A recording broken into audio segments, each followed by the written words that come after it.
여러분 피카소를 너무나 잘 아실 거예요. 이 피카소는 얼마나 그림에 대한 열정이 많았는지 그가 25세 되었을 때 다른 화가가 평생 동안 그린 그림의 양과 비슷하다고 합니다. 근데 이분이 자기 시대에 자신의 그림에 대해서 인정을 받았기 때문에 60세가 되었을 때는 억만장자가 되었습니다. 대생 해가지고 넘기면은 금방 집 한 채를 살 정도로 그렇게 아주 유명한 분이 되었는데 물질에 대해서 어떤 관심이 없었어요. 그는 끊임없이 그림을 그렸는데 91세에 생을 마감하는 그 자리에 크레파스가 이렇게 널려져 있었다고 하죠. 마지막 순간까지 그림을 그린 겁니다. 여러분, 세상 사람들도 자기가 원하는 것에 대해서 이렇게 열정을 쏟고 있는데 여러분은 어떠십니까? 오늘 우리가 행복터치 전도 축제 기간을 보내면서 우리 안에도 이러한 열정이 있는지 모르겠습니다. 우리 모두가 힘을 다해서 하나님 나라 확장을 위해서, 하나님의 영광을 위해서 일하는 그러한 복된 삶을 살아야 될 줄로 믿습니다. 우리가 지난주까지 추석 연휴 보내고 벌써 10월 15일, 10월 중순이 되었습니다. 우리가 지금까지 정말 많은 꿈과 희망이라는 것들을 안고 있었지만 세월의 흐름 속에서 꿈의 옷자락, 희망의 옷자락이 하나둘 흘러내리는 이러한 모습을 보면서 한숨만 쉬고 계시는 분도 있지 않을까 그런 생각을 합니다. 오늘 우리는 본문에 나오는 이 야곱의 마지막 삶의 모습을 보면서 우리가 정말 배워야 할 것이 많습니다. 야곱은 죽는 그 순간까지 마지막 그 삶의 여정 가운데 있을 때 꿈을 이루고자 혼신의 힘을 다했습니다. 그러면 야곱이 마지막까지 혼신을 다해서 바라던 삶의 모습은 무언가 하는 겁니다. 첫째, 하나님의 임재를 원했습니다. 이 야곱이 나이 들어 병들어 침상에 누워만 있는데 임종이 가까웠어요. 그래가지고 요셉이 두 아들 데리고 아버지를 찾아왔어요. 야곱이 침상에 누워있는데 간병인이 야곱에게 아들 요셉이 왔다는 그런 소식을 전해줍니다. 그러니까 야곱이 누워있다가 침상에 앉아서 힘을 내어서 말을 하게 됐죠. 여기 이제 연세 많으신 분들도 계시는데 아마 눈에 선이 그려질 겁니다. 근데 조금 있다가 야곱이 아들 요셉에게 하는 말이 뭐냐면, 두 손자들을 향해서 하는 말이 뭐냐면, 과거에 전능하신 하나님이 가나안 땅 이 루스에서 나타나셔서 나에게 복을 명하셨다는 거예요. 복을 주셨다는 겁니다. 오늘 3절 말씀 같이 읽겠습니다. 요셉에게 이르되 이전에 가나안 땅 루스에서 전능하신 하나님이 내게 나타나사 복을 주시며. 여러분, 이 루스라는 말은 편도나무라는 그런 뜻이 있는데 아몬드 나무를 말해요. 그래서 에레미야서 1장에 있는 말씀 가운데 보면 에레미야 선지자가 그 어려움 속에 있을 때 이 아몬드 나무 가지의 환상을 보게 됩니다. 그래서 그 아몬드 나무는 어떤 의미가 있냐면 부활을 의미해요. 겨울에 꽁꽁 얼어붙어서 나무가 다 말라서 죽은 것 같은데 새봄이 되면 거기에서 새싹이 나고 꽃이 피게 된다는 겁니다. 맨 처음 꽃이 피는 그런 나무이기 때문에 부활을 상징합니다. 그런데 오늘 이제 본문 말씀으로 넘어와서 야곱이 마지막 숨을 거두기 직전 자신이 가장 사랑하는 아들 요셉 그리고 두 손자 므낫세, 에브라임 앞에서 하는 말이 뭐냐면, 과거 루스에서 전능하신 하나님이 나에게 나타나셔서 말씀하셨다는 거예요. 다시 말해, 내가 지금 곧 죽게 되는데 자기가 영원히 사모하고 기억하고 싶은 것은 루스에서 나타나신 하나님. 성도 여러분, 야곱은 젊은 시절 브엘세바에서 살면서 형의 장자권 다 뺏었죠. 그리고 나중에 나이 많이 드신 아버지 이삭을 속여가지고 축복권을 빼앗은 욕심꾸러기였어요. 그 결과 형 에서가 동생을 죽이기로 마음을 먹습니다. 그러자 야곱의 부모인 이삭과 리브가가 두 아들 다 잃게 된 거예요. 자칫 잘못하면. 그러니까 이 동생 야곱을 밧단 아람 외삼촌 라반의 집으로 보내게 됩니다. 결국 야곱은 어린 나이에 집에서 쫓겨나는 신세가 됐어요. 광야에서 동행자도 없이 혼자 그 먼 외삼촌 라반의 집이 어디 있는지도 잘 모르는데 처음으로 그 길을 젊은 나이에 간다는 것은요, 이거는 죽으러 가는 거와 비슷합니다. 저도 전에는 혼자 등산을 할 때가 있었어요. 충북의 알프스라는 그런 산에 가서 길을 잃었어요. 혼자. 상당히 늦은 시간이었는데 야, 이거 큰일 났다 이렇게 생각하는데 이 봉우리가 아주 높고 절벽도 있고 그러는데 이 봉우리를 한 바퀴 돌고 딱 보니까 맨 처음에 왔던 그 자리에 서게 되더라고요. 그래서 길을 찾아서 내려왔던 그 기억이 있습니다. 과거 야곱도 아마 낯선 길을 가다가 길을 잃었는지도 몰라요. 정처 없이 헤매다가 밤이 돼가지고 들짐승, 전갈, 뱀 이런 것들이 두려우니까 널찍한 이 바위에 또 돌을 이렇게 놨는지 모르죠. 돌 베개 삼고 이제 웅크리고 누워서 하나님 앞에 기도했겠죠. 살려달라고 기도했겠죠. 근데 하늘이 열리고 사닥다리가 내려오고 하나님의 천사가 오르락 내리락 하는 이러한 환상을 보게 됩니다. 야, 이게 하나님의 집이고 하나님의 전이구나 이렇게 생각을 하고 있는데 하나님의 사자가 나타나서 말을 해요. 내가 너를 떠나지 않고 너를 지켜주겠다. 너는 반드시 돌아오게 된다. 내 자손이 하늘의 별과 같이 땅의 티끌과 같이 바다의 모래알과 같이 그렇게 많아질 것이다. 이 땅을 너와 내 후손에게 주겠다. 이런 말씀을 하니까 이 야곱이 충격을 받아요. 자기는 지금 죄 때문에 아버지 속이고 형 속이고 그래서 가정이 엉망진창이 되고 자기는 이제 죽음에 내몰리게 돼가지고 광야에서 지금 헤매고 있는데 하나님이 나타나서 전능하신 하나님이 나타나서 나를 지켜주고 나를 향해서 복을 주시고 나에게 위로를 주시고 나와 함께 하신다고 내가 너를 떠나지 않겠다고 그런 말씀을 하니까 야곱이 그 자리에서 거꾸러지게 되죠. 어느 해인가 이제 고등학교 친구들하고 오늘 이제 제 이야기를 좀 하게 되는데요. 이제 송구영신 예배 앞두고 강릉으로 놀러 간 적이 있어요. 경주에서 하룻밤 지내고 경포대 가가지고 하룻밤 지내고 이제 해맞이를 한번 하자 계획을 세워가지고 근데 그때 이제 청년들이 교회 청년들이 송구영신 예배 마치고 변화산 기도원에 가가지고 알파 주간 이제 송구영신 예배 마치고 아침에 출발해가지고 은혜 받으러 가는 그런 때예요. 근데 저는 이제 기도원에는 안 가고 젊은 형제 친구들하고 이제 경포대에 가가지고 하루 전에 거기서 이제 도착해서 잠자고 다행히 이제 거기에서 송구영신 예배인가 아무튼 새벽 예배인가를 드리고 그 이제 새벽에 해맞이를 했어요. 서울을 거쳐서 이제 변화산까지 갔어요. 좀 늦게 갔죠. 근데 정말 청년들한테 미안하더라고요. 청년들은 은혜 받겠다고 그 검은 소태 장작을 이제 떼가면서 밥을 해먹고 그랬었어요. 그전에는 은혜 받고 막 기도하고 집회 참여하고 늦게 갔지만 불도 떼고 막 이렇게 하면서 은혜를 받는데 이제 그 예배 시간이 마치고 원장 장로님이 변화산 그 장로님이 원장이 장로님이셨는데 덩치가 얼마나 큰지 목소리가 얼마나 큰지 막 기도를 하는데 통성으로 기도하는데 제가 엄청나게 회개를 했어요. 그리고 첫 번째로 입에서 무슨 욕이 막 터지는데 무슨 이게 방언일까 뭐 이런 생각 욕만 막 나오는 것 같아요. 근데 그때 하나님께서 놀라운 비전을 주셨어요. 아무것도 없었죠 저는.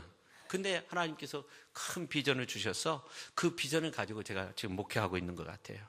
그래서 오늘 이제 말씀을 준비하면서 루스에서 경험한 이 야곱의 하나님 체험 충분히 이해할 수 있었어요. 근데 이 야곱이 루스의 그 지명을 베델로 바꾸잖아요. 베델이라는 것은 하나님의 집이라는 바이트 엘 합성어죠. 하나님의 집이라는 하나님의 전이라는 그러한 의미를 가지고 있습니다. 아주 가느다란 희망의 끈을 놓지 않았던 야곱이 가장 처절한 순간, 가장 절망의 순간 돌베개 하면서 잠을 청했던 그 돌이 하나님의 전의 기둥이 된다는 거예요. 그 은혜를 누리게 된 것입니다. 성도 여러분, 비록 야곱이 나이 많아 다 죽게 될 그런 어려움 속에 있었지만, 병들어 가지고 다 죽게 될 수밖에 없지만 그때의 일을 지금 생각하고 있는 거예요. 어떻게 잊을 수 있겠어요? 여러분, 이 루스 베델인데, 이 베델에서 야곱의 경험은요, 여기서 그치지 않아요. 이제 바단 아람으로 가가지고 거기에서 열심히 생활하고 하나님께서 축복해 주셔서 이 야곱이 거부가 됐어요. 그래서 이제 다시금 고향 땅으로 돌아와요.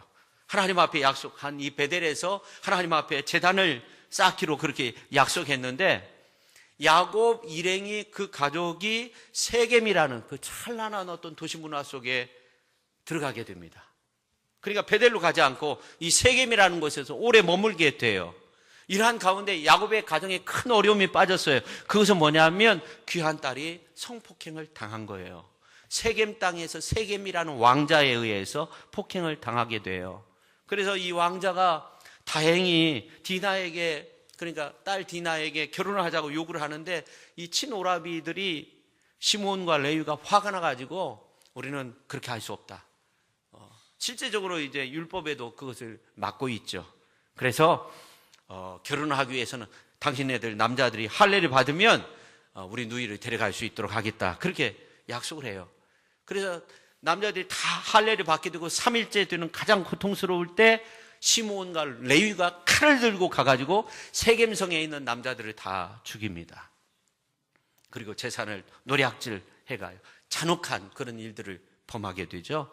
근데 이러한 소문이 가나안 땅에 퍼져가지고 이제 가나안 땅에 들어가면, 야곱 일행이 들어가면 이제 그 일행을 죽이려고 작정을 하게 되죠, 가나안 사람들이.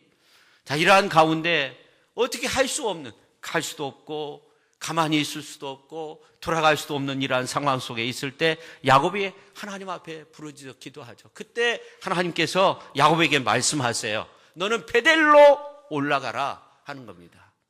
그래서 루스로 다시 올라가는 거죠. 베델, 루스로 올라가는 거죠. 근데 그곳에서 하나님 앞에 제단을 쌓고 하나님의 은혜를 체험하게 되니까 이 야곱이 이름을 엘베델로 그렇게 바꿔버립니다. 그래서 이제 루스, 베델, 엘베델, 하나님의 집이 하나님이라고 그렇게 그 지역을 부르면서 하나님을 의지하게 돼요. 근데 놀라웠게 가나안 사람들의 마음속에 야곱 일행에 대해서 두려운 마음을 갖게 돼요. 그래서 아무런 어려운 일 없이 이제 가나안 땅에 들어가서 이제 야곱이 살게 되는 거 아닙니까? 근데 그런 내용이 창세기에 기록이 되어져 있습니다. 그러니까 야곱에게 있어서 루스, 베델, 엘베델은 가장 절망적이고 가장 소망이 없을 때 새로운 희망을 주시는 그런 장소였어요. 성도 여러분, 지금 여러분의 인생의 삶 속에 정말 어려운 순간에도 베델의 하나님을 만나기만 하면 여러분 개인적으로 공동체이든지 가정이든지 하나님께서 보호해 주시는 줄로 믿으시기를 바랍니다. 야곱은 자기 삶에 있어서 가장 중요한 것은 하나님이 내 삶 속에 임재하시고 나타나기만 하면 내 삶의 모든 문제가 해결함 받는다는 그런 믿음이 있었어요. 그것을 기억하면서 지금까지 살아왔습니다. 그래서 죽는 순간에도 힘을 다해서 기억하고 싶은 거, 말하고 싶은 거, 루스에서 만난 그 하나님의 은혜, 그 하나님의 현현, 하나님의 체험이란 것이었습니다. 그렇습니다. 우리가 우리의 삶 속에서 야곱이 예배를 통해 경험한 하나님의 전능하심을 느낀다면 우리에게 문제될 거 아무것도 없어요. 다시 말해서 우리는 예배를 통해서 절망의 자리를 하나님의 집으로, 하나님의 전으로 그렇게 바꾸면 되는 겁니다. 그렇습니다. 성도 여러분, 지금 어떤 문제가 있든지 그 자리에서 이제 삶 속에 예배로 승화된 삶을 산다고 하면 절망의 자리가 하나님의 집으로 바뀌게 되는 거예요. 가정에 여러 가지 어려운 문제가 있지만 이제 예배된 삶 속에서 하나님을 찾고 의지하는 가운데 이제 하나님의 나타나심, 하나님의 은혜의 역사가 그 가정 속에 임하면 하나님의 집이 되는 거예요. 할렐루야. 문제가 바뀌어서 하나님의 은혜의 역사를 경험하게 되는 그런 놀라운 역사가 나타나게 될 줄로 믿습니다. 우리 교회 이야기는 아닌데요. 어느 이제 교인분은요, 어떤 일이 있으면 교회에 안 나오는 거예요. 예배 자리에 빠지는 거예요. 부부싸움하면 교회 안 나가고요. 몸이 아프다고 안 나가고요. 몸이 찌뿌둥하다고 무슨 가정에 어려운 문제가 있으면 하나님을 멀리하는 그런 경우가 있어요. 이유가 100가지도 넘어요. 그런데 사실은 그럴 때 어려운 문제가 있을 때 우리의 힘이 되어주시는 분은 하나님이기 때문에 우리의 그 어려움 속에 날개를 달아주실 분은 하나님이기 때문에 하나님 앞에 나와서 하나님을 찾아야 되는 것입니다. 성도 여러분, 곤고하고 힘들 때마다 그 자리에서 무릎을 꿇고 하나님의 나타나심을 갈망하며 예배드림으로 더 간절한 마음으로 하나님 앞에 기도하고 찬양드리고 경배를 드리심으로 승리케 되어지는 전능하신 하나님을 경험할 수 있는 귀한 성도님들이 다 되실 수 있기를 예수님의 이름으로 축원합니다. 그 다음에 두 번째는 언약의 말씀이에요. 지금 야곱은 나이가 많았어요. 질병에 걸려서 숨이 넘어가는 상황 속에 있었는데 요셉과 두 아들이 왔어요. 두 손자가 왔어요. 힘을 내서 침상에 앉았어요. 그리고 요셉과 두 손자에게 중대한 말을 합니다. 그 가운데 이제 내용을 이렇게 쭉 읽어보면 하나님이 내게 나타나셨다. 하나님이 내게 이르셨다. 루스에서 베델에서 엘베델에서 같은 지역에서 나타났던 하나님이 나와 함께 하였다고 그런 놀라운 고백을 하고 있는 것입니다. 여러분, 이제 앞에서도 말씀드렸지만 루스에서 하나님께서 나타나셔서 어떤 말씀하셨어요? 내가 너를 떠나지 않겠다. 너를 지켜주겠다. 너의 노정 가운데 너의 인생길을 내가 지켜주겠다. 너의 후손들을 축복해서 땅의 티끌과 같이 그렇게 많아질 것이다. 이 땅을 너와 내 후손에게 주겠다. 지금 야곱은 나이 많아 질병 가운데 고통 가운데 마지막 순간이에요. 그런데 하나님이 나에게 말씀하신 그 말씀을, 그 언약의 축복의 말씀을 기억하고 있는 겁니다. 성도 여러분, 우리 인생의 마지막 순간, 우리 인생의 영혼의 닻이 무엇이냐 하면 하나님의 언약의 말씀인 줄로 믿으시기를 바랍니다. 그래서 히브리서 6장 19절에 있는 말씀을 보면 영혼의 닻이라는 그런 말씀이 나옵니다. 영혼의 닻이 무엇이냐면 이제 히브리서 6장에 있는 말씀을 보면 하나님께서 하신 약속, 또 하나님께서 하신 맹세, 자신을 두고 하신 말씀과 그리고 자신을 두고 하신 맹세, 그러니까 하나님의 약속을 기업으로 받은 자들에게는 하나님의 놀라운 은혜가 떠나지 않는 것입니다. 그래서 히브리서 6장 19절에 보면 이런 말씀이 나와 있어요. 세번역 성경으로 보면 이렇게 말씀하고 있는데 우리에게는 이 소망이 있으니 그것은 안전하고 확실한 영혼의 탓과 같아서 휘장 안에까지 들어가게 해줍니다. 그런 말씀이에요. 그러니까 하나님은 우리에게 주신 약속을 기업으로 받는 것은 영혼의 탓이 되는 거예요. 소망이 있는 거예요. 죽는 순간에도 영원한 하나님의 나라에 대한 소망을 갖게 해줘요. 하나님의 말씀이 그런 은혜를 우리에게 주는 줄로 믿으시기를 바랍니다. 그러니까 우리가 인생 살면서 놓지 말아야 할 것이 있어요. 하나님의 말씀, 영혼의 탓 놓아서는 안 돼요. 배에서 닻이 떨어지면 어떻게 돼요? 파손될 수밖에 없는 것입니다. 잔잔한 바다에서도요, 어디로 갈지 모르는 거예요. 여러분, 힘을 내서 사모할 것이 있다고 한다면 영혼의 닭 같은 하나님의 언약의 말씀이에요. 우리가 새벽마다 이제 40일 기도하면서 시편의 말씀을 통해서 함께 은혜를 받고 있는데 이 시편에 있는 1편에 있는 말씀을 보니까 어떤 말씀이 있어요? 복 있는 사람에 관한 말씀이 나오는, 복 있는 사람은 오직 여호와의 율법을 즐거워하고 그 율법을 주야로 묵상한다는 거예요. 그러니까 이 시편의 말씀의 시작이 하나님의 말씀 묵상하는 것으로 시작하는데 하나님의 말씀 가지고 묵상하고 기도하는 사람들 복이 있다는 것입니다. 오늘 우리가 복 있는 사람으로서 살기 위해서는요, 가장 중요한 것이 하나님의 말씀 붙들고 사는 것입니다. 할렐루야. 여러분, 시편 119편 보면 176절까지 나와 있는데 이 176절 엄청난 많은 이러한 말씀의 내용 가운데 히브리어 알파벳 순으로 이렇게 쭉 연이 시작될 때마다 이 히브리어 알파벳이 순서적으로 나와요. 그 양이 엄청나요. 176절이 되는데 그 가운데 하나님의 말씀을 찬양하고 있어요. 하나님의 말씀을 붙들고 사는 사람이 복이 있다는 것입니다. 제가 말씀드리고자 하는 것은 뭐냐면 시편의 말씀뿐만 아니라 성경의 내용을 통틀어 볼 때 가장 가장 우리의 삶에 있어서 중요한 것은 하나님의 말씀이에요. 예배에 있어서도 중요한 것은 하나님의 말씀이에요. 여러분, 하나님의 말씀으로 하나님께서 세상 만물을 창조했어요. 그 하나님의 말씀은 나를 이끌어가는 거예요. 그 하나님의 말씀을 내가 붙들고 살면 그 하나님의 말씀이 나를 축복된 길로 인도해 주시는 줄로 믿습니다. 아멘도 적게 하시네요. 할렐루야. 그 하나님의 말씀이 나를 이끌어 주세요. 이스라엘 백성들이요, 광야 생활할 때 참 엄청난 일들을 겪게 되는데 그 중에 하나가 뭐냐, 모세가 어느 날 갑자기 하나님의 부름을 받게 돼요. 근데 사실은 모세가 죽기 전에 이미 여호수아를 불러가지고 안수해서 후계자로 세워요. 그리고 중요한 교훈의 말씀들을 쭉 하게 돼요. 그리고 마무리 단계에서 이런 말씀합니다. 신명기 32장 45절에서 47절 말씀 보면요, 모세가 이 모든 말씀을 온 이스라엘에게 말하기를 마치고 그들에게 이르되 내가 오늘 너희에게 증언한 모든 말을 너희 마음에 두고 너희 자녀에게 명령하여 이 율법의 모든 말씀을 지켜 행하게 하라. 이는 너희에게 헛된 일이 아니라 뭐라고 말씀하고 있어요? 너희의 생명이라는 거예요. 너희의 생명. 요단강 건너가서 가나안 땅에 살 때 그 말씀 붙들고 살면 너희의 날이 장구하게 된다는 거예요. 이 하나님의 말씀이 우리에게 생명이 되는 거예요.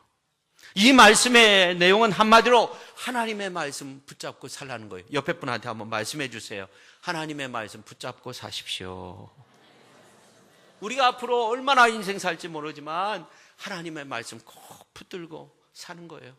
근데 참 놀라운 것은 모세가 정말 죽었어요. 그리고 후계자 여호수아가 이제 지도자로서 일하게 됐는데 하나님께서 나타나셔서 하시는 말씀이 여호수아서 1장 7절 8절에 나와 있는데 오직 강하고 극히 담대하여 나의 종 모세가 내게 명령한 그 율법, 이 모든 것들을 다 지켜 행하고 좌로나 우로나 치우치지 말고 그 가운데서 살면 너가 어디로 가든지 형통하게 된다는 것입니다. 이 율법책을 내 입에서 떠나지 말게 하고 주야로 그것을 묵상하고 그 안에 기록된 거 다 지켜 행하면 내 길이 평탄하게 되리라. 내가 형통하리라. 할렐루야. 이스라엘 백성들이 가나안 땅에 들어가면 적군이 강하니까 이제 전쟁 물자, 핵폭탄과 같은 이러한 전쟁 물자가 필요하고 이제 전술에 능한 이러한 사람들을 세워가지고 이제 그 지역을 정탐하고 그렇게 싸워야만이 승리할 수 있다. 이런 말씀을 하신 것이 아니에요.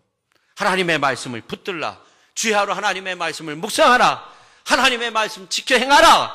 그러면 너가 평탄하고 네 민족이 형통하게 된다는 거예요. 내 가정이 형통하게 된다는 것입니다. 여호수아야, 가장 사모하고 집중해야 될 것은 하나님의 말씀이라는 겁니다. 하나님의 말씀이 내 삶을 이끌어 주시는 줄로 믿으시기를 바랍니다. 민족의 흥화는 하나님의 말씀에 있는 것입니다. 그래서 이스라엘의 역사를 보면 요시야 왕이 종교개혁할 때 이제 하나님의 말씀으로 개혁운동을 일으켰어요.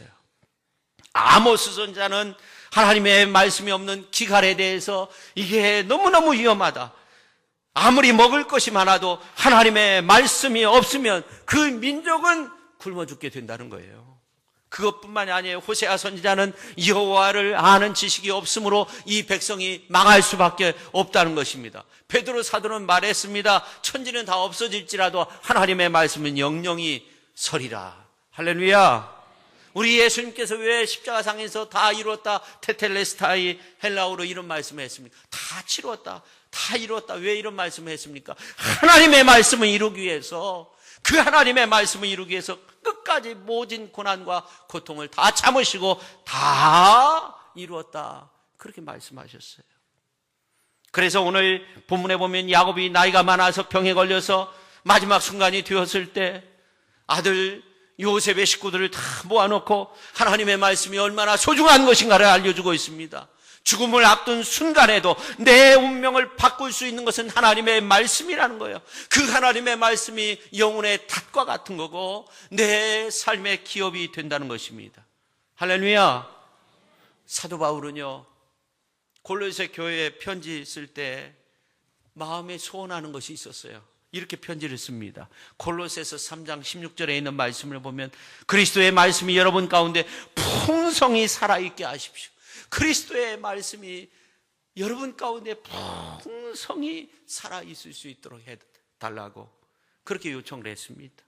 사도 바울이 간절히 원했던 것은 하나님의 말씀이 모든 교회 가운데, 하나님의 말씀이 우리 시천교회 가운데 풍성히 거하는 교회가 되어야 한다는 거죠. 교회라는 건 성도를 말하는 거예요. 성도의 모임이 교회이기 때문에 우리 모든 성도님들이 하나님의 말씀이 풍성한 가운데 영혼의 닷과 같은 그 하나님의 말씀을 먹고 그 말씀을 이루기 위해서 힘쓰고 그 말씀을 이 땅에 실현시키기 위해서 하나님의 정말 나라를 확장시키기 위해서 노력하고 그렇게 사는 거예요. 근데 대부분의 성도님들은 그렇지 못한 경우도 있고 또 열심히 또 그렇게 사시는 분들도 많이 있어요. 예수 믿기 1년밖에 되지 않은 그 어느 남자분이 있었습니다. 캔사스시 외곽에서 돌 해처 작업을 하다가 폭발물이 확 터져가지고 너무나 빨리 터져가지고 양손을 잃게 되었어요. 얼굴에 화상을 입고 그 파편이 눈 안으로 들어가서 실명을 하게 되었습니다. 친구들이 점자 성경을 어떻게 선물을 해줬는데 이제 피부로 느끼면서 이렇게 읽으려고 얼굴로 그 성경을 이렇게 비비니까 감각이 없는 거예요. 그때 알았어요. 눈물을 흘리면서 성경에 얼굴을 파묻고 눈물을 흘리면서 막 울다가 어떻게 이제 그 혀끝으로 그 점자를 대게 됐어요. 눈물이 이제 나니까. 근데 하나님의 말씀이 와 닿는 거예요. 그래서 다른 사람의 어떤 도움을 받아가지고 성경을 4번이나 혀 끝으로 읽게 되었어요. 그리고 이런 고백을 합니다. 저는 너무나 아름답고 귀한 말씀을 읽었습니다. 하나님의 말씀이 내 혀 끝에 다 성경책이 다 허물어질 때까지 나는 이 혀로 하나님의 말씀을 읽었습니다. 정말 달고 오묘한 맛을 느꼈습니다. 여러분, 영혼의 닭 같은 이 하나님의 말씀을 많이 읽어서 마지막 순간에도 하나님의 말씀이 나의 능력이 되고 나의 사랑하는 그 주님의 말씀이 나의 힘이 되었다고 그렇게 고백할 수 있는 귀한 성도님들이 다 되실 수 있기를 예수님의 이름으로 축원합니다. 그 다음에 야고보는요, 힘을 내어 말씀을 이루는 그런 삶을 살았습니다. 달라스 윌라드라는 유명한 목사님이 있는데 잊혀진 제자도라는 그런 책을 썼어요. The Great Omission. 원래 제목은 아주 굉장한 누라이라는 말인데 우리가 이 제목을 들으면 그 마태복음서 28장 18절에 20절 말씀, 예수께서 나와 말씀하여 이르시되 하늘과 땅의 모든 권세를 내게 주셨으니 너희는 가서 모든 민족을 제자로 삼아 아버지와 아들과 성령의 이름으로 세례를 주고 내가 너에게 분부한 모든 것을 가르쳐 지키라. 세상 끝날까지 너와 함께 하겠다. 이 말씀이 생각이 나죠. 근데 여기에서 C자가 빠졌다는 거예요. 최고의 명령인데 C자가 빠지니까 아주 굉장한 누락이 된다는 거예요.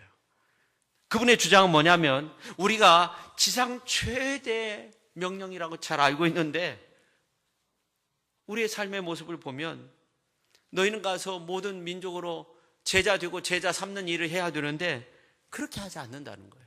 하나님의 최고의 명령, 주님의 그 유언, 최고의 명령, 마지막 최고의 명령, 주님을 따르는 제자로서 살고 제자 만들려고 하는데 우리 크리스찬들의 모습을 보면 나 구원받으면 끝났다 이렇게 생각을 한다는 거예요.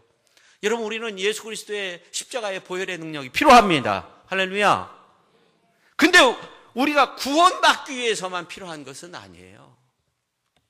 우리는 구원받은 존재예요. 구원받은 이후에 예수 그리스도를 따르는 제자가 되고 이 시대를 구원시키기 위해서 하나님의 말씀이 이 세계를 지배하기 위해서 하나님의 나라를 만들기 위해서 많은 사람들을 제자로 품고 기도하면서 그리스도의 보혈로서 저들의 삶을 바꿀 수 있는 그런 기도와 삶의 내용이 필요한 존재인 줄로 믿으시기를 바랍니다. 근데 우리는 나만 구원받는다. 그게 삶의 목적이 되면요, 나만 구원받고 천국 가면 된다 이렇게 생각하면요, 빨리 예수님 믿고 빨리 구원받고 빨리 죄 안 짓고 빨리 하나님의 나라에 가는 것이 나을 수도 있어요. 죄 안 짓고 빨리 가는. 근데 우리가 왜 살아있습니까? 하나님의 말씀이 이 땅에 실현시켜야 되는 그 책임이 우리에게 있는 겁니다. 하나님의 나라를 이 땅 가운데 이루어야 하는 그 책임이 있어요. 하나님의 말씀을 지켜야 돼요. 지키게 해야 돼요. 오늘 말씀을 보니까 야곱이 죽어가는 순간 힘을 다해서 아들과 손자를 향해서 하는 말씀이 아주 기가 막힌 말을 해요. 저는 우리 성도님들이 이런 말 할까 봐 좀 두렵기도 하지만 오늘 이제 5절과 6절에 있는 말씀을 우리가 같이 한번 읽어보도록 하겠습니다. 야곱이 어떤 말을 했는가? 자, 같이 읽습니다. 내가 애굽으로 와서 내게 이르기 전에 애굽에서 내가 낳은 두 아들 에브라임과 므낫세는 내 것이라 루벤과 시므온처럼 내 것이 될 것이요 이들 후에 내 소생은 내 것이 될 것이며 그들의 유산은 그들의 형의 이름을 함께 받으리라. 이 말씀은 뭐냐면 이제 내가 너를 보기 위해서 이집트로 오기 전에 너가 이집트 땅에서 낳은 두 아들 있잖아. 에브라임과 므낫세 있잖아. 네 아들 아니다. 내 아들이다. 그렇게 말하는 거예요. 할아버지가 손자한테 이제 너희들 내 아들 된다. 아들한테 말하기를 너의 아들이 이제 나의 아들이 된다. 그런 말씀을 하고 있는 거예요. 왜 이런 말씀을 하였을까? 우리가 4절 말씀 한번 읽어보면 알 수 있어요. 자, 야곱의 행동을 이해하기 위해서 4절 말씀 같이 한번 읽겠습니다. 내게 이르시되 내가 너로 생육하고 번성하게 하여 내게서 많은 백성이 나게 하고 내가 이 땅을 내 후손에게 주어 영원한 소유가 되게 하리라 하셨느니라. 아멘. 야곱은 루스에서 하나님을 체험했어요. 하나님의 축복의 언약의 말씀을 들었어요. 이 4절 말씀을 들은 거예요. 생육하고 번성하고 자손들이 이제 하늘의 별과 같이 많아지고 땅에 그 티끌과 같이 많아져서 이 모든 것들을 얻게 된다. 이러한 축복의 말씀을 지금 어떻게 해요? 죽는 순간 말년의 삶 속에서 그 말씀을 이루기 위해서 노력하고 있는 거예요. 그래서 손자들마저 내 아들이다 그렇게 말하고 있어요. 12아들이 있는데 두 손자마저 내 아들이다 그렇게 말하고 있는 거예요. 그러면서 오늘 이제 본문 말씀 이후에 보면 쌍손을 얹어가지고 그 손자를 향해서 아들이라고 하면서 축복해주고 있는 것입니다. 그래서 성경에 보면 야곱을 지렁이 같은 야곱아 그러잖아요.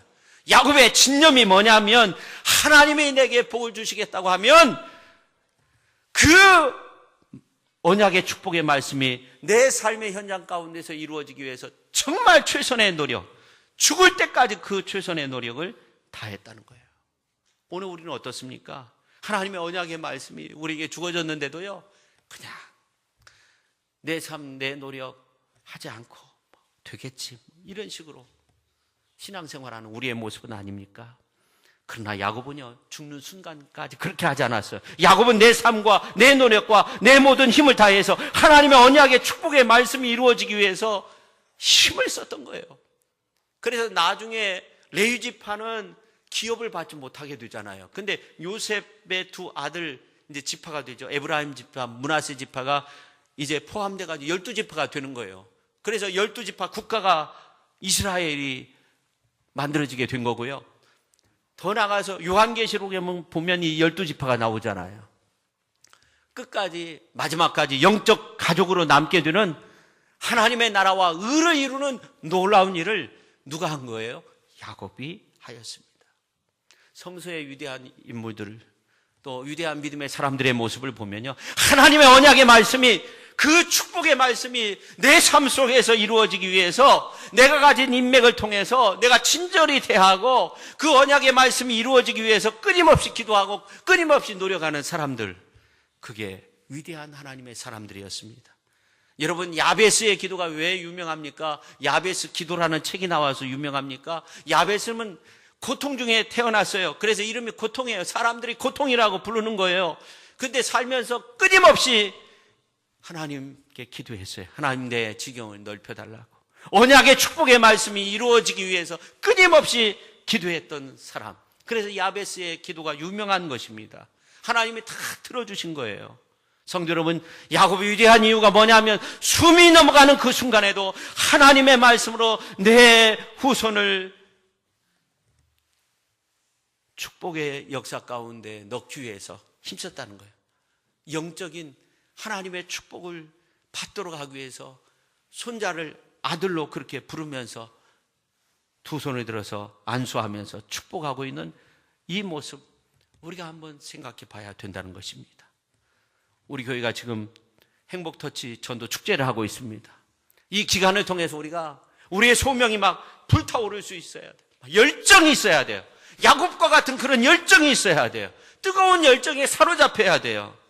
그래서 40일 동안 새벽 기도에도 많이 참여하시고 있는데, 이제 맨 처음 우리 교회 자랑하기 적은 인원이 참여하다가 그 다음에 이제 친절왕 대회에 많은 분들이 또 참여하였고, 갈수록 새벽 예배도 많이 이렇게 참여하시는데, 분과별로 더욱더 열심히 이렇게 열정을 다해서 교회에서 하는 힘을 내서 우리가 협력하고 또 솔선수범하면서 앞장서서 이렇게 정말 하나님의 축복의 말씀들이 다 이루어지고 하나님의 기업을 많은 사람들이 얻도록 하는 이 일에 우리가 힘써서 노력하면서 살아야 돼. 내가 가지고 있는 그 인맥, 친척들, 가족들 다 예수님 믿고 하나님의 천국의 기업을 다 얻을 수 있도록 하는 그 일에 있어서 우리가 최선을 다하면서 살아갈 수 있는 그러한 훌륭한 믿음의 삶의 주인공들이 다 되실 수 있기를 예수님의 이름으로 축원합니다. 우리가 이 시간 함께 기도하도록 하겠습니다. 함께 기도할 때 오늘 말씀을 생각하면서 야곱은 그 말년의 삶 속에서도 정말 하나님의 은혜를 체험하기 위해서 또 그 순간을 잊지 않고 말하였고 기억하였고, 그리고 더 나아가서 이제 하나님의 언약의 축복의 말씀들을 생각해내면서 그 언약의 축복의 말씀들이 이루어지기 위해서 최선의 노력을 다했던 것처럼, 최선의 말과 또 열정과 사랑으로서 모든 일들을 이루어 갔던 것처럼 하나님 우리들도 이러한 아름다운 삶을 살게 해달라고 우리가 통성으로 함께 기도하도록 하겠습니다. 하나님 아버지 감사드립니다. 오늘도 이렇게 저희들 주님 전에 찾아 나와서 하나님 앞에 예배 올려드리면서 야곱의 그 힘써서 루스의 그 하나님을 다시금 생각해내고 베델의 하나님, 그 하나님을 자녀 손들에게 말하며 하나님의 언약의 말씀을 이루기 위해서 끝까지 최선의 노력을 다했던 그 모습을 살펴보았습니다. 하나님 아버지, 오늘 우리들도 우리의 삶 속에서 이러한 하나님의 정말 축복된 삶을 이루어가기 위해서 나 몰라라 하는 것이 아니라 앞장서서 주의 영광을 위해 일할 수 있는 훌륭한 믿음의 사람들이 되게 하여 주시고, 야곱의 기억, 아버지 하나님이여 그 놀라운 은혜와 사랑이 하나님 우리의 가정 속에서, 믿지 않는 우리의 자녀들의 모습 속에서 아버지 하나님이여 다 이루어질 수 있도록 저희들을 통해서, 저희들의 인맥을 통해서, 저희들의 친절한 모습을 통해서, 저희들의 열정과 사랑을 통해서 하나님 이러한 놀라운 역사가 나타날 수 있도록 하여 주시옵소서. 하나님 능력으로 함께 하여 주시고 하나님 권능으로 함께 하여 주시고 하나님의 언약의 말씀들이 믿음 아래서 아름답게 이루어지게 하시고 부족한 것 채워주시고 연약한 것 채워주시고 아버지 하나님이여 치료하여 주시고 고쳐주시고 변화시켜 주셔서 우리가 하나님 앞에서 아름답게 서게 하여 주옵소서. 예수님의 이름으로 기도하옵나이다. 하나님 아버지 감사드립니다. 오늘 이렇게 저희들 주님 전에 찾아 나와서 이 야곱의 말년의 삶의 모습을 생각해 보았습니다. 누워서 병들어 아무것도 할 수 없는 가운데 야곱은 항상 루스에서 만난 그 하나님을 생각하면서 살았고 또 그 하나님에 대해서 말하였고 또 하나님께서 그 순간 축복의 약속의 언약의 말씀들을 하였는데 그 언약의 말씀들을 이루기 위해서 끝까지 최선을 다했습니다.